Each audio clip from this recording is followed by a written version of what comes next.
Joining us now for World Brief and the review of some of the headlines of today's newspapers from around the world is Adefemi Akinsanya. Good morning. Good morning, Dr. Reuben. Good morning, Ayo. And good morning, Rufai. Good morning, Ferry. Hope you're all doing well. Let me tell you about what is happening around the world.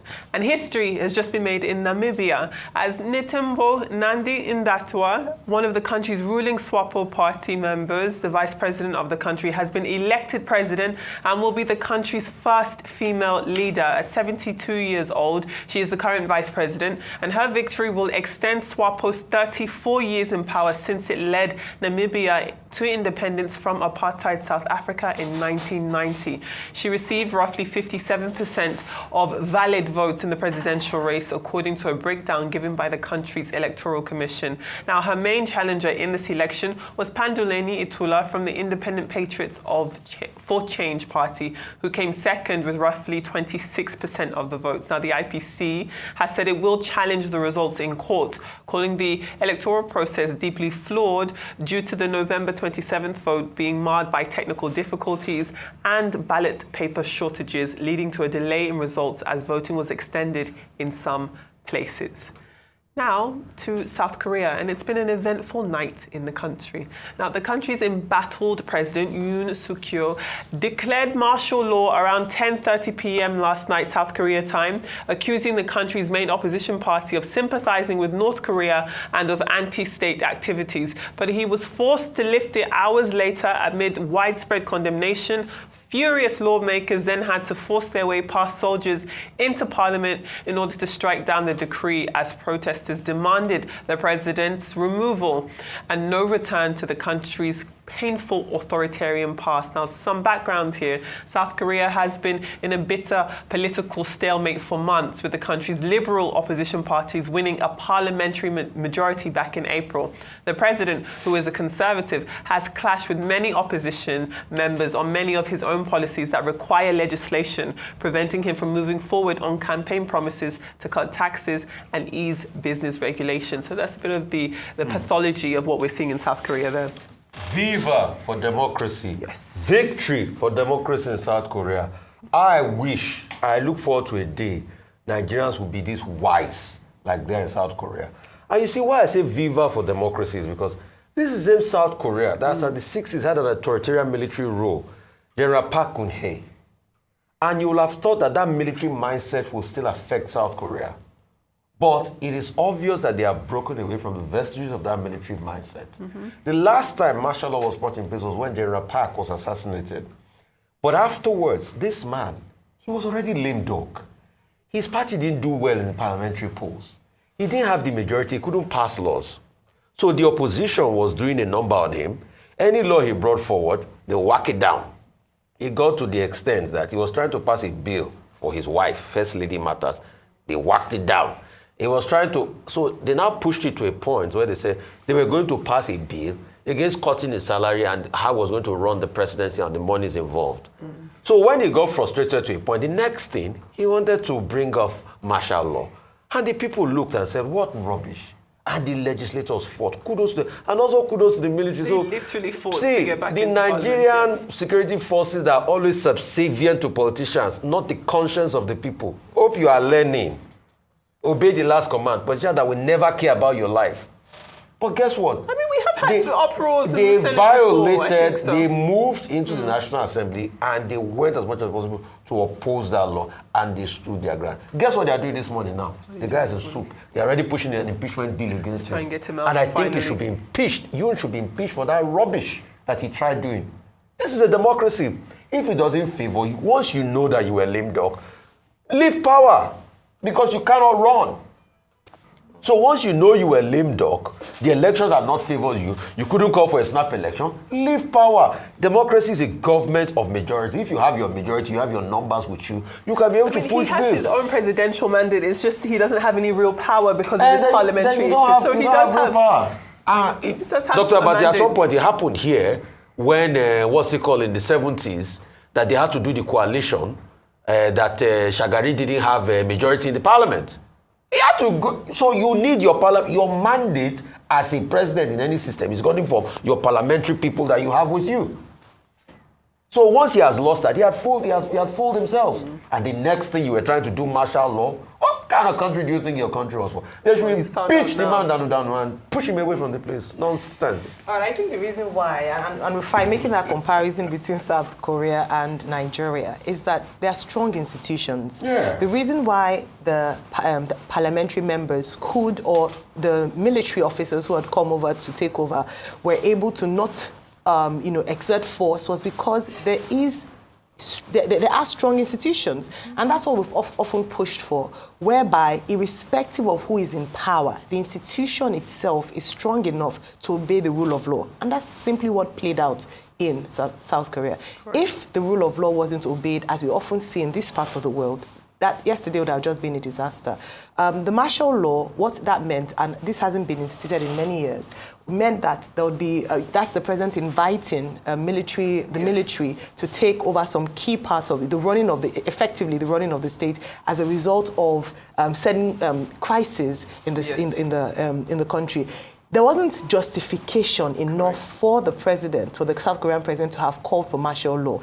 And the martial law, according to the South Korean law, the government must lift martial law if majority in parliament demands it in a vote. Yes. This is the rule of law at play. This is a sane democracy where things work properly. Right. So if we're going to see things like this manifest in this part of the world, then we must continue to build strong institutions and ensure that the rule of law is sacrosanct. Absolutely. Now, moving on to Namibia. Honestly, I'd have loved to congratulate the first female, at least president-elect of Namibia, yes. But she's gotten this position with an election that's been fraught with a lot of irregularities. You already touched on some of them.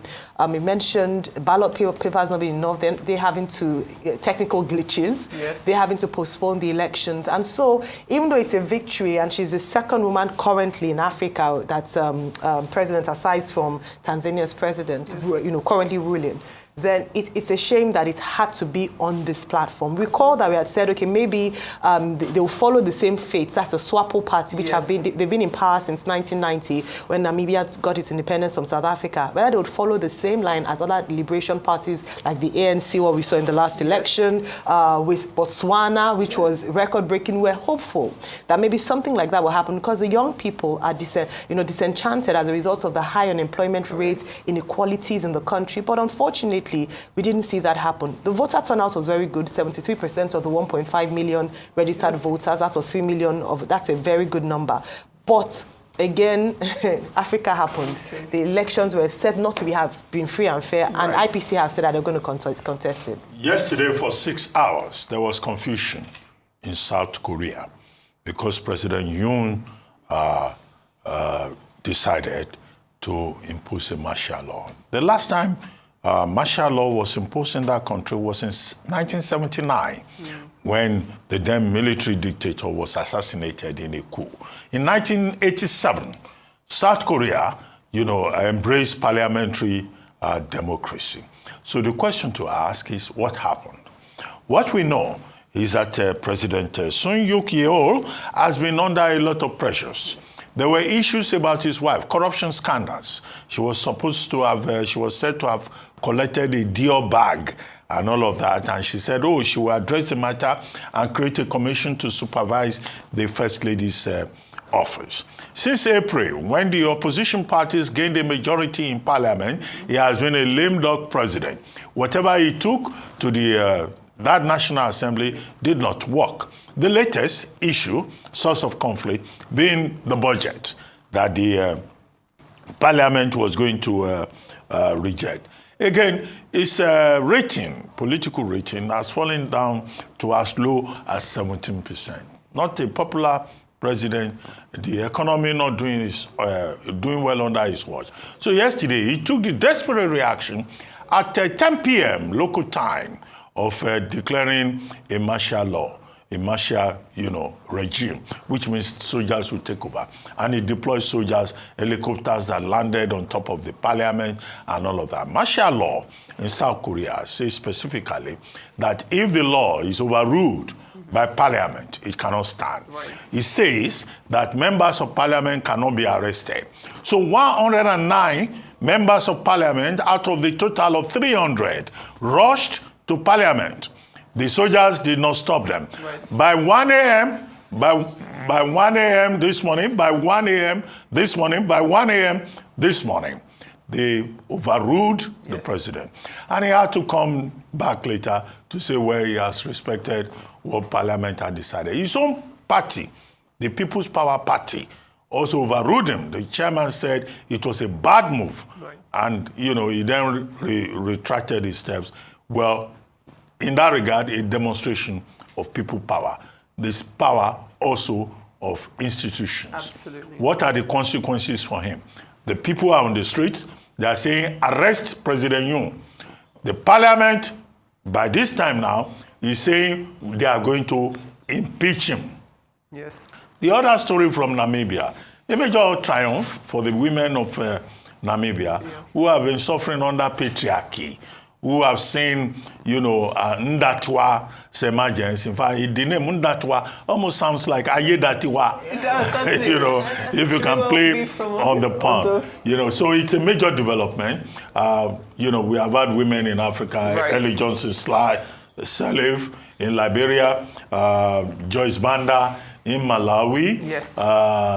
There was also an Ethiopian president that was a woman. Oh yes, it was pretty powerful. I've mentioned Johnson Sirleaf. Yes. Mauritius was Amina Hakim Yes. in Mauritius. So we have a new dawn in Namibia. And instructively, liberation movements failed in South Africa with ANC losing majority.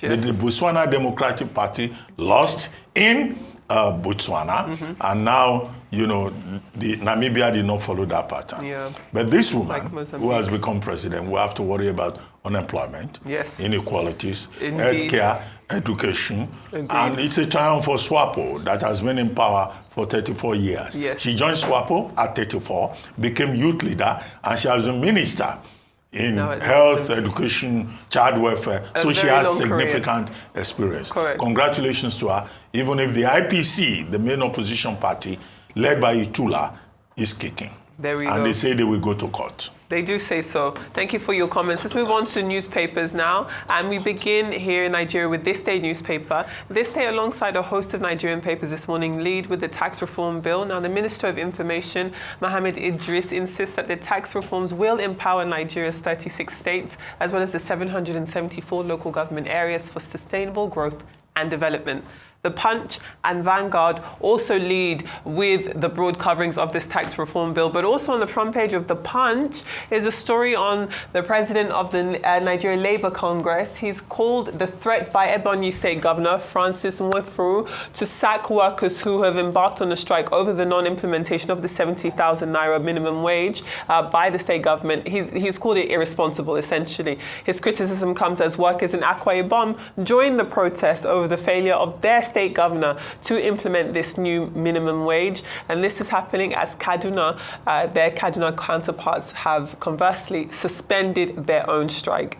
Moving on to the New Telegraph now, it also leads with the tax reform bill yet again, but towards the bottom of the page, there is President Tinubu, who we know is in Cape Town for the 11th session of the Nigeria-South Africa Bi-National Commission. And he says Nigeria and South Africa must intensify cooperation across various sectors, adding that the success of the partnership lies in the implementation, not just the signing of MOUs.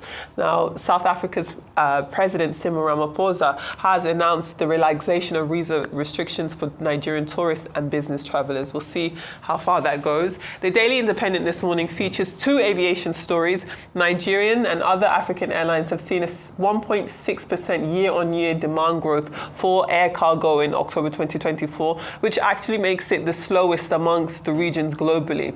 In addition to that, aero contractors have cut one-way ticket airfares to 80,000 naira on domestic routes.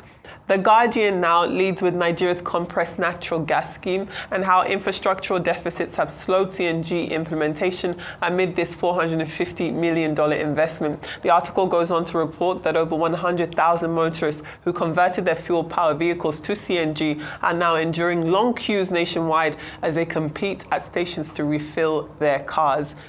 The papers from the African continent now, and the Daily Graphic of Ghana actually looks at the fact that there are 3 days to go until their own general election, and they're saying that there is zero tolerance for any violence. Now, unfortunately, recent post-election violence has reared its ugly head in Mozambique, and there are fears of the same in Namibia, as we've just discussed. And finally, to the United Kingdom, and the Eye reports that GCSE and A-level exams for most subjects are going to go digital by 2030. Which could pave the way for the end of traditional pen and paper exams. Pupils will still be supervised under examic conditions, but essentially they'll be taking their exams on paper. And finally, the Times picture story shows King Charles alongside the Emir of Qatar at the state banquet held as part of the Emir's visit to the United Kingdom. And also, the number of people being sent to prison is to be reduced following a damning report on prison overcrowding and populations. Criminals will likely be placed under house arrest, where tags as prisons face a shortfall of 12,400 cells. Well, thank you very much, Adefemi. Always a Unfortunately, pleasure, we don't my have friends. time to go through the papers, but thank you for taking us through all the papers from the Nigerian dailies and from across the world.